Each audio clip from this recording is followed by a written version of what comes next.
Greetings, beloved in the Lord. I just want to bring your attention to this coming Saturday, the 29th of July, where the Ecclesia Band and a wonderful set of musicians, we will be introducing a new sound, the Ecclesia sound of praise and worship, word-based worship music and praise music.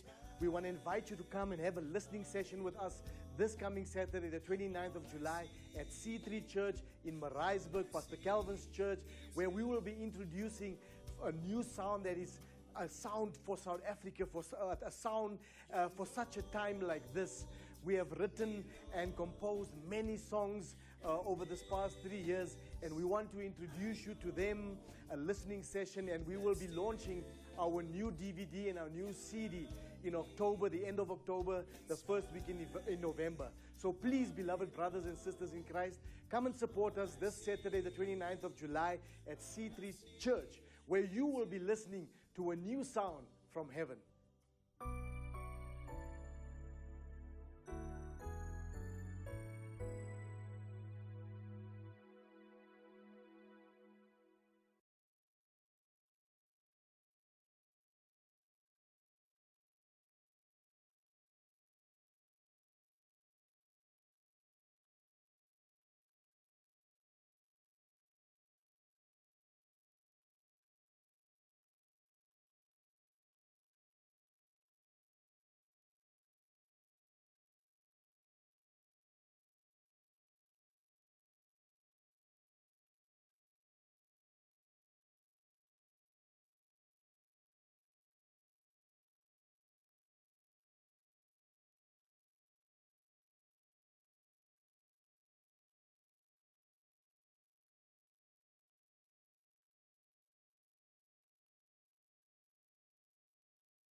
Good afternoon, Kofifi listeners.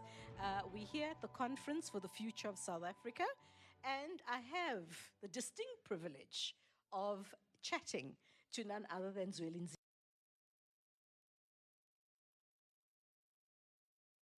Vavi, the Secretary General of SAFTU. Am I correct in saying that's the South African Federation of Trade Unions? Yes, except it's called General Secretary. Oh, wow. What's the difference?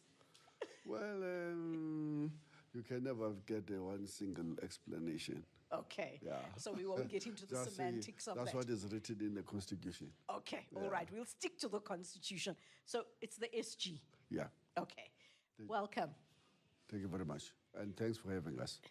Now, you were on the stage, and your opening words, we all had a little giggle. And I thought that was actually quite affirming, the fact that you spoke about your, let's say it was a faux pas at that time, when you referred to the incumbent, Jacob Zuma, as a tsunami. Can you tell us about that? In retrospect.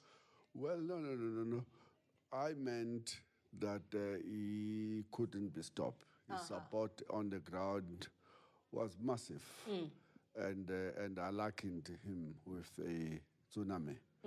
And unfortunately, the tsunami then became a true tsunami for South Africa and destroyed everything, including the very organization I was speaking on behalf of when I was saying that.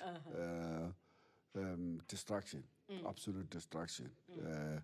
I've called it the wrecking ball, flattening basically the organs of civil society, organs of people's power, state institutions, state-owned enterprises, undermine the judiciary, endless attacks on the media, even the clergy.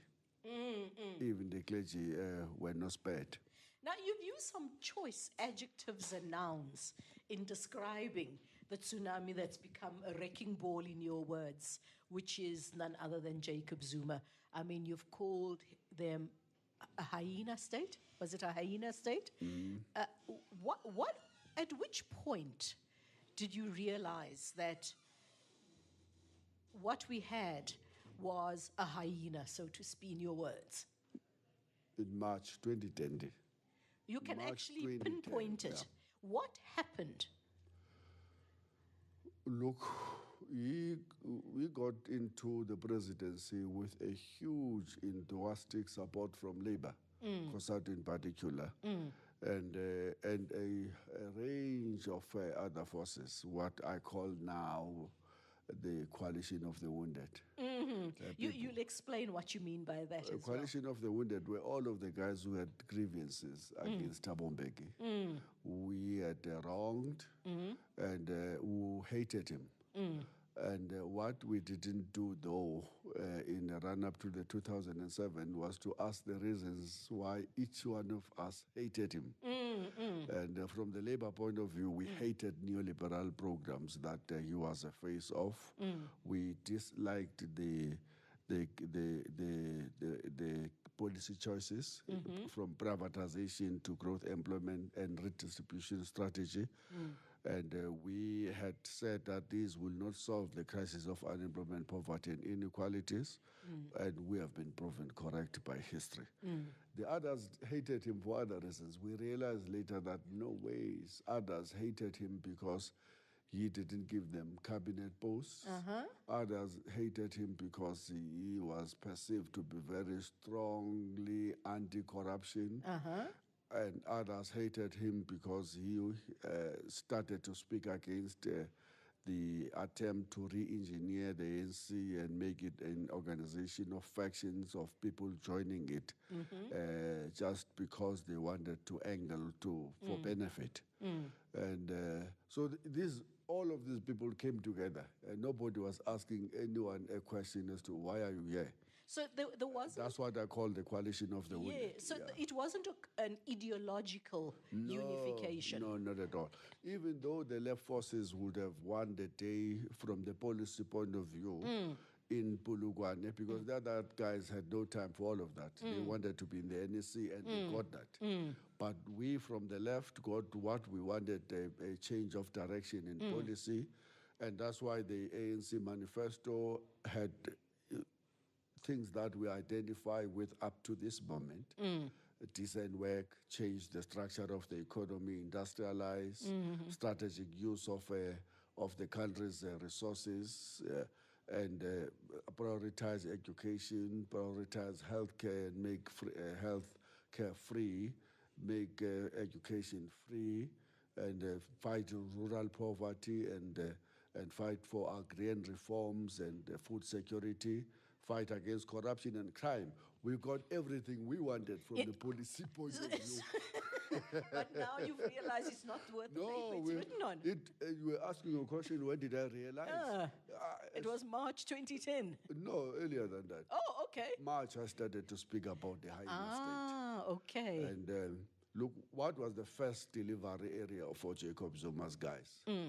Dissolve the Scorpions. We participated in that call. We backed him because we had this notion that the Scorpions were a Mbeki tool to address his internal challenges in the ANC. So Scorpions had to go. We wanted a new institution. Now, sorry, I just want to go back to that thing of the Mbeki's tool. The other day, he was on, former president was on a radio talk show, and he was talking about the fact that he was ousted basically based on lies. That was the biggest lie. This lie that the charges of corruption against Zuma were all a product of his mechanization shenanigans was a lie. And this is where we came from. We wanted to support what we call the victim, the weak, against this powerful man that was centralizing power in government. And so Zuma became a typical victim in the face of this of this abuse of power. And we rallied behind him. And As true activists. as true activists must do, it comes from, You must our support the weak. instinct, support the weak. Or perceived weak in this case. And we threw our weight there. It was a lie that the charges were all based on Zuma must be stopped from ascending to the position of the presidency. And so we realized that far too late. So let me go back to 2009. He gets in May of 2009. We cry tears of joy. First area is office delivery becomes dissolve the scorpions. We're happy with that. Even though people say that, why not decent work, the first priority? Why not addressing the crisis of education? The 5 priorities. Why addressing the scorpions issue, first, important as it would have been to us at the time? Then you moved from there and slowly started to target a state institution after the other one, from intelligence and to everything. But it is, for me, this was one of the things. When he got rid of MK comrades who were intelligence, there I signed off. I said, that's it. This is not the agenda. You remember Jeff Maqetuga and Moshe. And they were raising the very Gupta issue. They were raising the Gupta thing as early as 2010. It was. And then I started to say, no. I had a file of corruption. Oh, already? No, against the PIC. But Brian Molifi was the CEO at that time. Exactly. Oh, my word. And I trusted him with my life. I said, here's the file. Do something. To him, so you were naive. Act. And more files about Limpopo corruption. Act. 2 months after that, he appointed Brian as the CEO of Transnet. Then I said, ne. Ne. And, the penny started to drop. I went to see him in March to say, President, I'm not coming to blackmail you that we save you from prison. We want you to succeed because history must prove us right. 3 hours, the things that I think were going wrong at that time already. This is now about hardly 6 months after you have been elected. And you've already had to make that kind of intervention. Already. Huge concern. I'm not going to speak about them now. Never met him again until today. Really? Yep. And yet you were at the forefront. And you were the SG of COSATU. March 2010. Yeah. Never again on a one-on-one. Never. I learned something about him. That is actually a coward. He doesn't stand up and engage, maybe because he's always on the wake-up side in terms of the moral questions. And he blamed the diary up to when he engineered my dismissal in COSATU. And learned the hard way. And that's why you see we're very, very cautious now. No, I want to come to that because I've been watching the statements that SAFTU has been issuing, and you've actually said that you're not going to tie yourselves to any political party. In fact, if I interpret it correctly, there's almost a subliminal tone of you saying that you don't want to involve yourself in the political space, but would rather focus on worker issues. We've said we want to be independent. Oh. And we will therefore not want to aid anybody. And not unless we're absolutely certain that such a party is about the interest of the working people. Secondly, we've said that we are not apolitical. We will engage with the political challenges facing South Africa, including participating in the activities against corruption, and as we have been doing. But what we cannot do is to suck ourselves into the ANC factional battles, where we aid one faction over another faction. And where we suddenly say down with Zuma, yes, Cyril Ramaphosa, or any other person who's raising their hands. We don't want to do that. And, absolutely certain. In our view, Zuma would have not survived if it was not because of an unbelievable strong backing from the ANC. There have been 6 votes of no confidence. And Zuma have lied left, right, and center, and they knew it. They were there when the bioscope on the swimming pool, fire pool was being played. They gave a round. They went to Nkandla themselves, and they saw that this thing have nothing to do with security, but they came back to vote against the public protector. They attacked the office of the public protector. They attacked the judges. They attacked the media. They labeled civil society as the agents of the West who were hell-bent on regime change agenda. All of them, they did that. And it is only now that they are changing to say Zuma is a bad man. Are they changing? I want to go back to your plan, the list. And I was listening to you as you were going down the list. And I was thinking to myself, healthcare, it's in collapse. Education, we're producing way below what we're spending in terms of quality. Industrialization, we're deindustrializing, and the list. In fact, everything that had been on that list that you felt was going to chart the way forward has actually gone retrogressed. In this period, I've known 2 things. The true meaning of betrayal and the true meaning of comradeship. And Zuma represents a betrayal of unimaginable proposition. He betrayed the poor because he was trusted by the poor. When the middle strata and the other folks were jumping and down, we said they have the reason to do that.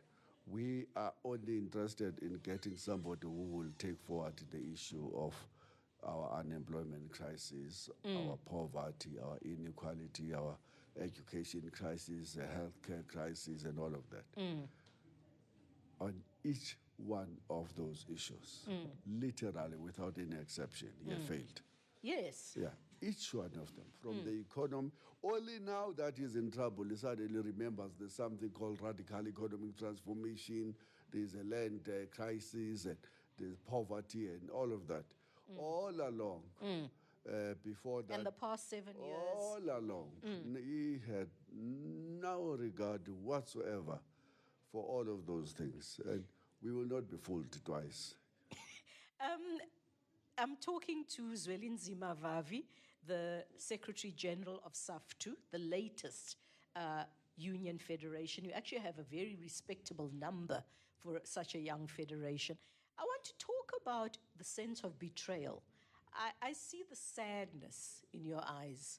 And have you recovered from that? Because, I remember some of you campaigning, and I remember the zeal with which you campaigned for him. And are you over that hurt of that betrayal? We have to learn a new slogan, which we coined during this crisis. We said, don't moan, mobilize. There's no point of going back and say how it should have been from 2009 or even from 1994. The point is that we're now witnessing an economy that have the second highest unemployment rate in 23 years. At 36.4% or 27.7%. That's the official figure. The 27 is an official. It is an official figure. Unofficially, as a trade unionist. 36.4 unemployment rate. For women like you, over 40%, or around 40%. For youth, 45%. And if you take 24 below, 65%. And it's a catastrophe. And we've called it, and we have been saying so over and over, this is a ticking time bomb. And this is the betrayal. For somebody not to see urgency in addressing that and instead line up their pockets is the worst betrayal of the people that really believed that this man, once and for all, from the rural area, the poverty background, will know that this is important, this is a priority. No. Instead, what we are witnessing is a country being handed over to a family, literally hand over the whole country. You know, I saw For a this. small plate of curry. I mean, what is 300 million rands house in Dubai when we have flattened the country basically and we've, all you of know, its hopes? that's an interesting figure because there's 300,000 people on the waiting list for housing in Joburg alone. So that figure of the 300 million rand house in Dubai, and you've got 300,000 people that don't have shelter in Joburg. Now, today's conference, what does it mean to you? What does it resonate within you? My biggest disappointment of these 23 years of democracy has been the extent to which our people have been demobilized. And this sense that some messiahs from somewhere in Cape Town or Pretoria will sort all of our problems. And even when the messiahs are now turning against your interest, you still live in shock and in denial. That actually what this means is that we're not going back to the darkest days of our times. This state of capture, as I was saying, means you cannot address the real issues affecting our people. They're in the back seat. In the front seat is Gupta, Zuma, Tutuzani, Kulubuse, all of them. So maybe, who knows, that the presentation of 114 organizations in this conference is a fresh start. That's what I hope. And the major test for all of us will be the 8th of August. Can we be in Cape Town and put at least 100,000 people and more? I mean, if this was happening if people in any other mature democracy were to watch and read the stuff we are reading every day, there will be millions, not some hundred thousands. There will be millions of people in the streets. The very same night. I when reckon they we have will read see far more than 100,000. Let's see. Let's hope. But we do need that, and or else we're doomed. As SAFTU, are you going to be participating in that march? Oh, certainly. We will be there in the forefront of that march. I'm laughing because I'm just seeing the sea of red. I'm seeing the sea of red as I'm sitting here with you. Now, what I found it interesting today is Business Leadership South Africa sitting down with trade unions and the Communist Party. I mean, you coming from that background of trade union Communist Party and people believing that business and communists are natural enemies like cat and dog. And yet here we have Business South Africa sitting down at the table, and I believe they'll be sitting with you, with SAFTU as well, to chart a way forward towards the reclaiming of the country. What do you make of that? Isn't it extraordinary? Absolutely. Look, strange times make you to find yourself in bed with strange fellows. And that's exactly what is happening. South Africa is being stolen, literally, by a family that arrived here in 1993, who have been given a citizen through very questionable ways by a minister of Home Affairs who've now descended to be the Minister of Finance who represent yet another trophy, another victory for this agenda to capture everything and to capture the very nerve center, the center of the state, which is its fiscal and monetary policies. And if we're not careful before we know it, the Reserve Bank will be gone. The SARS is gone, and state-owned enterprises are gone. The NPA is gone. The Hawks are gone. The Youth League is finished. COSATU has been done. Women's the League is ANC is gone or going. Some small resistance now, but what has happened already in their name is incredibly shameful. And the Women's League is gone. And what do you do? That's where I'm coming to. You know, there's, on the one hand, despondence, on the other, hope, because of, for example, today's conference. And I want to ask you, do you think we will rise again? We have to, otherwise we have no future left. And August was when the real rise happened in South Africa in 1983, when the UDF was formed. Yes, and today reminds me of that, eh? And maybe this is where we're going to. Yeah, we have to, otherwise what we have left? I mean, we are in a space where we're actually facing a dictatorship. When you're facing a dictatorship, you don't ask who have what money in their pocket. There's one common enemy now, and that's Zuma and the cronies that are supporting him in the ANC, unfortunately. But that's what the ANC has become. That's our enemy now. We have to defeat that agenda, and once we defeat it, and we will say there's a broader agenda to be defeated. This economy is not working for all. This land... It's not working. It's not working. It's working for some. This economy is working very well for some, and but not for all. And the majority, it's not working for them. To me, that's the next agenda. That's why we're fighting two battles parallel to one another.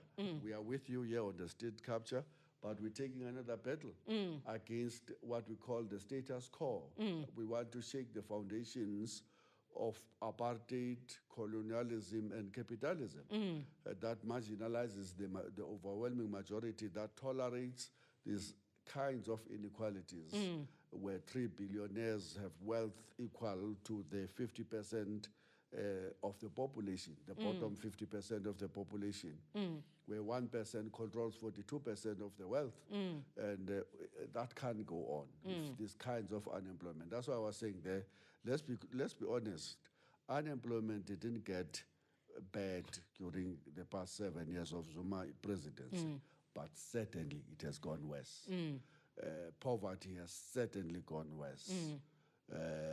Inequalities will certainly go worse. And so we know that we have to fight both of these things.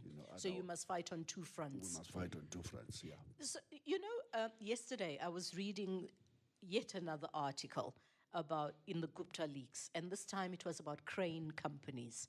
Liebherr, of course, a Chinese company, where they've done what they did with CAD, where 100 million was siphoned off after they got these contracts. And 2 days before that, there was another 100 million.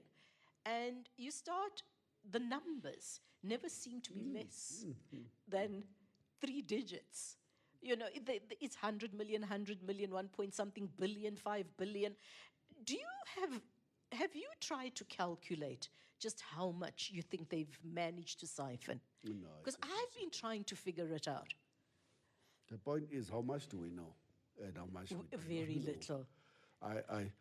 One thing that makes me to wonder, how much is the money that is in that president's banker?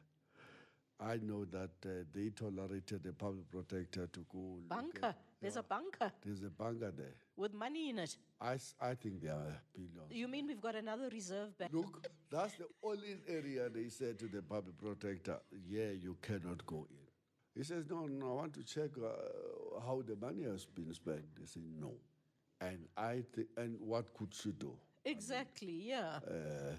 Going back to lodge a court application would have meant that they can remove the money or Yes, whatever they were hiding. I think the money is there. What do you make of the new public protector? Hopelessly captured. Hopelessly captured. Absolutely. Nothing else. Nothing to add. Oh, my word. Hopeless. Look, Tuli was a thorn on the backside of these guys for 8 years. They didn't know what they had unleashed, eh? They had no idea, none whatsoever. And the tribalist would have thought that this is another Z. It's fine. Man, 8 years of hell. Surely they would have been very stupid to leave these things to chance again. So when I hear that this candidate was from the intelligence community, I said, that's it. The alarm bell Pity should have that the gone off. EFF didn't see it. I worry about Julia sometimes. I think the emotions, this is a woman, this is an African, let the African sisters continue.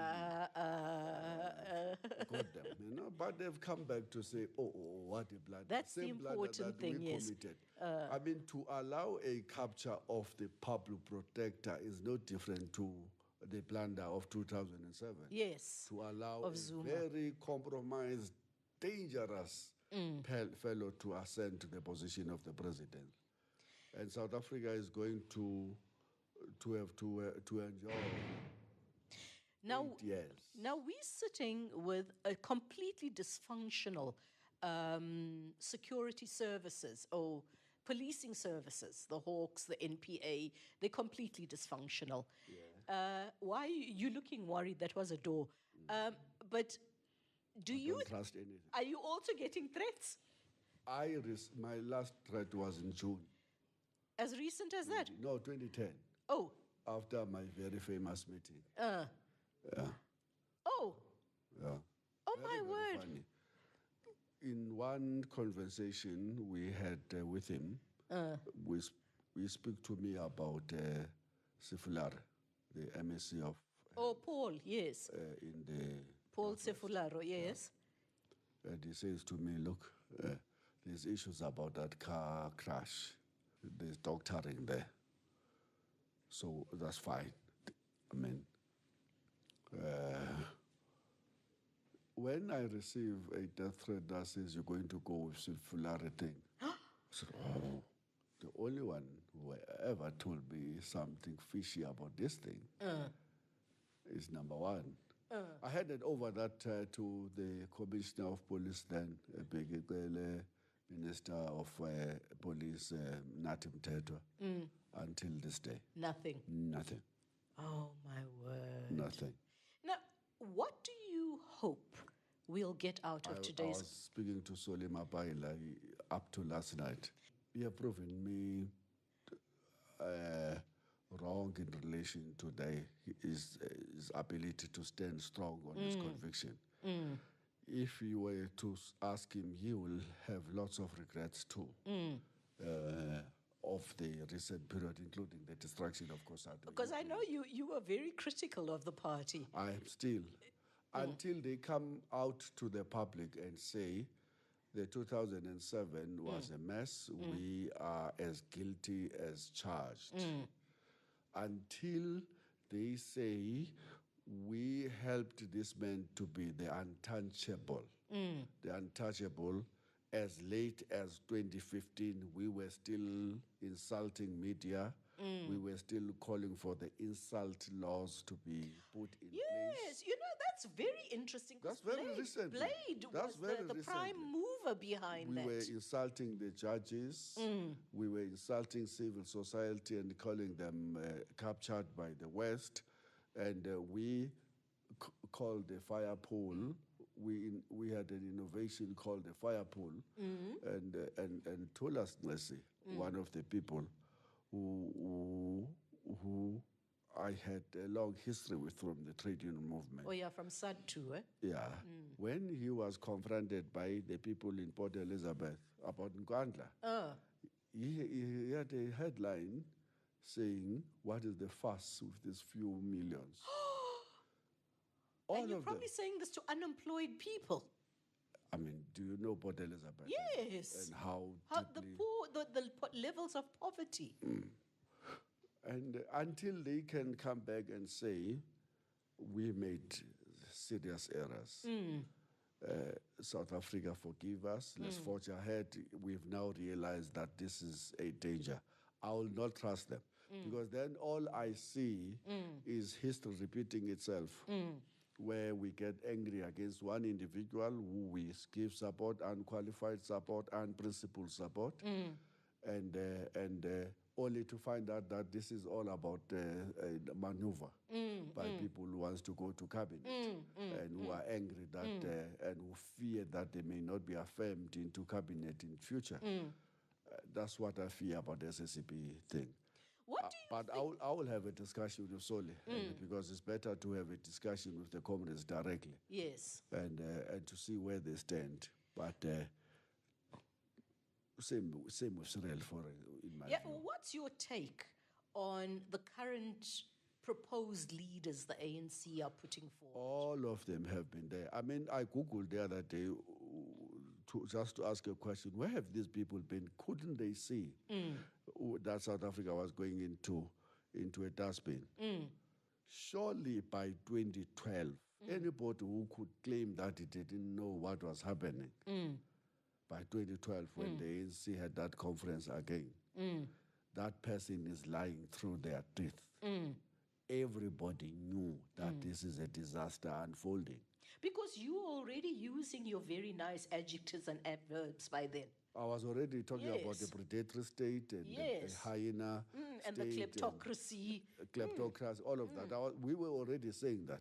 But people chose their offices above the interest of the country.